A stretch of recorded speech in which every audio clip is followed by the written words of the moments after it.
नमस्कार। आज हम धनवान बनने के कुछ पुराने नुस्खों पर बात करेंगे।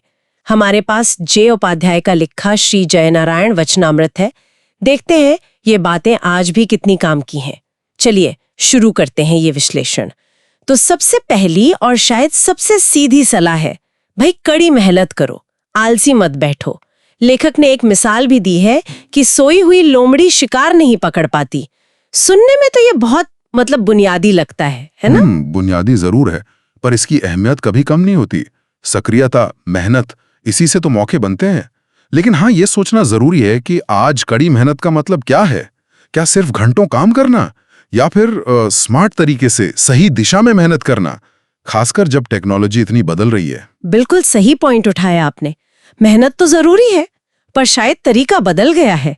अच्छा, तो मेहनत से पैसा कमा लिया, फिर क्या? लेखक कहते हैं सारा उड़ाओ मत, कुछ बचाओ और उस बचत से कोई फायदे का व्यापार करो।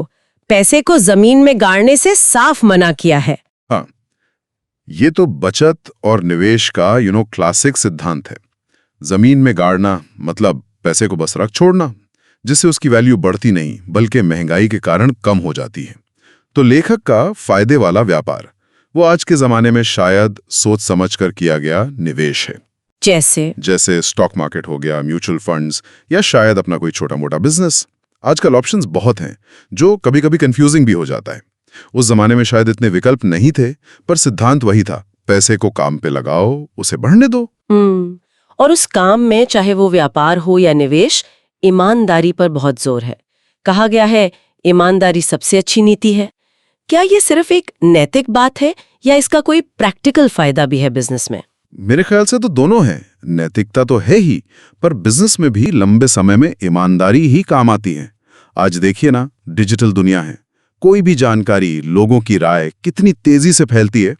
तो एक अच्छी रेप्यूटेशन बनाना और उसे बनाए रखना, ये पहले से कहीं ज्यादा जरूरी है। हाँ, ये बात तो है। एक गलत खबर और बिल्कुल सालों की मेहनत खराब हो सकती है। तो ये सिर्फ अच्छी नीति नहीं, एक स्मार्ट नीति भी कह सकते हैं इसे। सही कहा।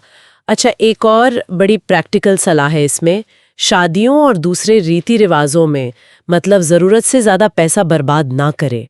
ये आज कितना रेलेवेंट है, जहां सोशल प्रेशर शायद पहले से भी ज्यादा हो गया है। अरे ये तो आज शायद पहले से भी ज्यादा रेलेवेंट है। बिल्कुल, ये जो सामाजिक दिखावा है ना, खासकर सोशल मीडिया की वजह से कई लोग अपनी चादर से ज्यादा पैर फैला लेते हैं।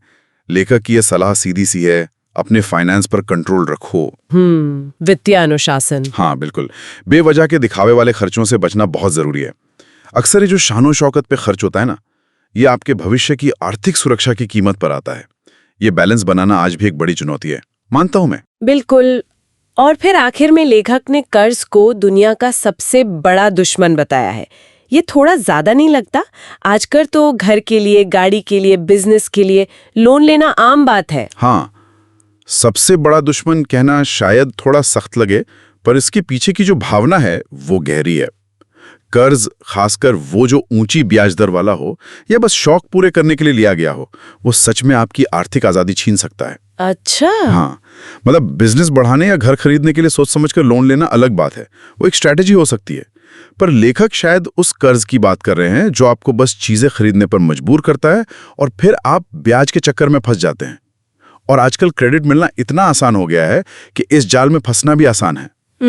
तो दुश्मन कहना शायद उस बोझ को दिखाता है जो कर्ज बन सकता है। तो कुल मिलाके जे उपाध्याय की ये सलाहें, मेहनत, बचत, सही निवेश, ईमानदारी, फिजूल खर्ची से बचना और कर्ज से दूरी, सुनने में तो बहुत सीधी सादी लगती हैं। हाँ, सीधी हैं और आज भी काम की हैं।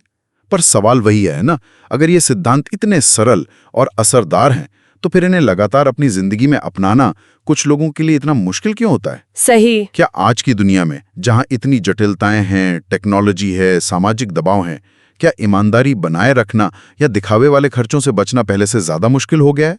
या शायद इन बुनियादी सिद्धांतों को आज के हिसाब से समझने और लागू करने के लिए हमें नए तरीकों की जरूरत है? ये सोचने वाली बात है।